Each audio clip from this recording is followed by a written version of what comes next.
Hi, this is Mark Laughlin speaking for the Ambidextral Gunfighter to do a semi-virtual head-to-head matchup between the Shield Sights RMSc versus the Trijicon RMRcc. Competing here virtually. To start off, we'll do a quick comparison of weight, and we'll weight with a battery, and the RMRsc weighs 19 grams and the RMRcc weighs 31 grams.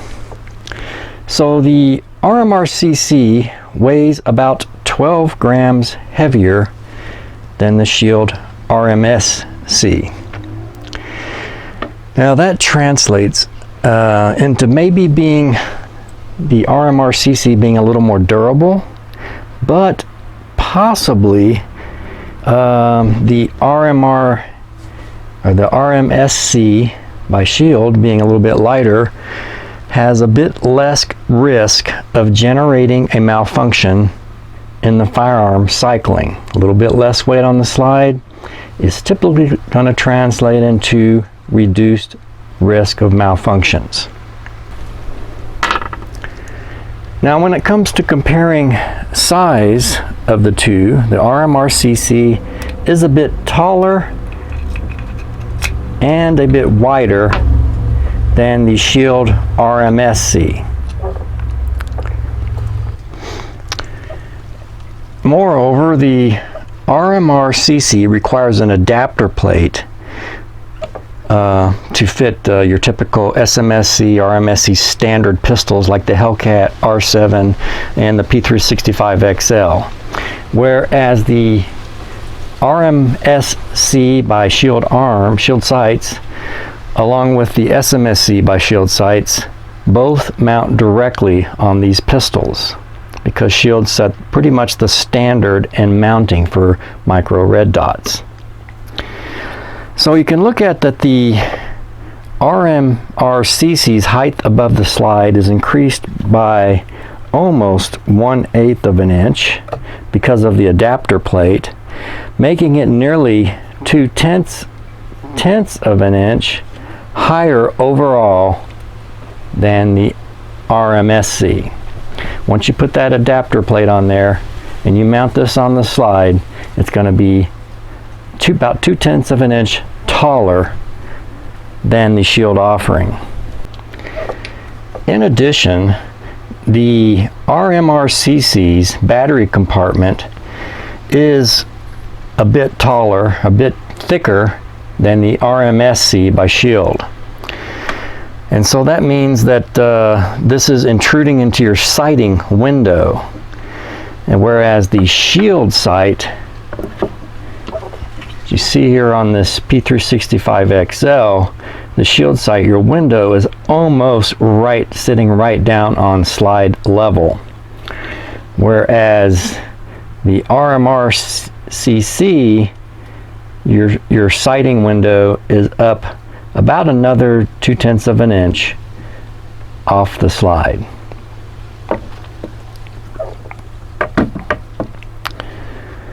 Both sighting systems require you to remove the sight from the pistol to change batteries.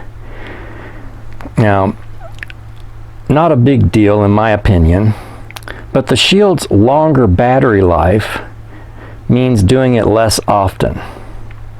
And given the nature of pistols and their optics, it's unlikely you're going to lose your zero removing and remounting these sights.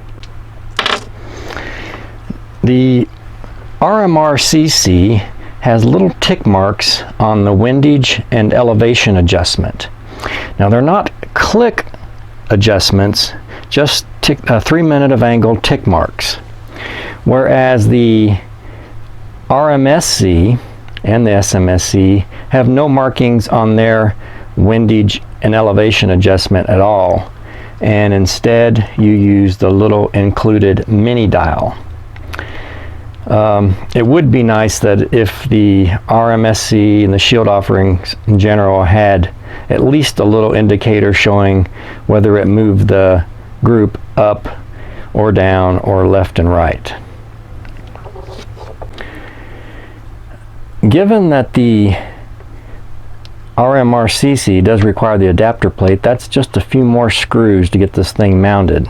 And so with the RMSc, there's a reduced risk of having a particular mounting screw come loose.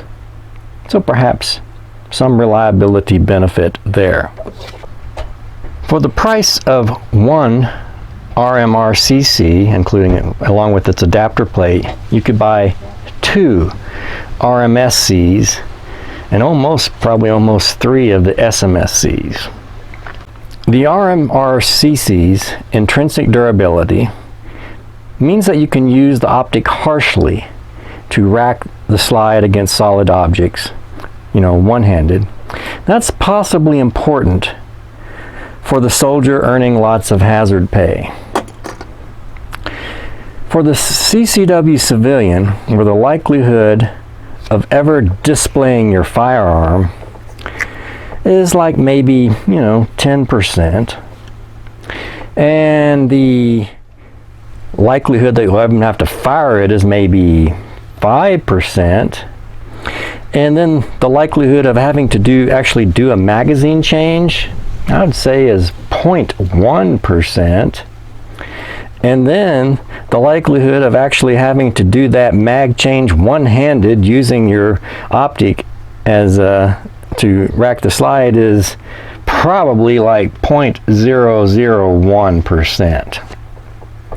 So the durability to repeatedly rack your slide one-handed using one-handed manipulations with the RMRcc against a solid object, is that really the best allocation of resources, giving the weight, size, additional snag hazard, the reduced window, and the dollars? It reminds me of the often heard phrase, I wouldn't trust my life to whatever, while at the same time they are trusting their life to a Big Mac and supersized fries, complete out of context, ignoring opportunity at cost, oblivious to marginal utility. Hopefully, Trijicon will make an SMSC ready version and a lighter, more compact civilian version. Until then, I'll stick with Shield sights, made it in the United Kingdom. So no gain of function collusion with the West communist enemies like the Hex Wasp, Sig Romeo, the Sig Romeo Zero, Hollow Sun, and Crimson Trace. And hopefully Trijicon, a great American manufacturer, love their ACOG. Hopefully they'll come on board and release that SMSC version, a civilian version that's a little bit lighter and SMSC compatible. So Mark Laughlin speaking for the Ambidextral Gunfighter. Please like, share, and subscribe. Thanks for watching.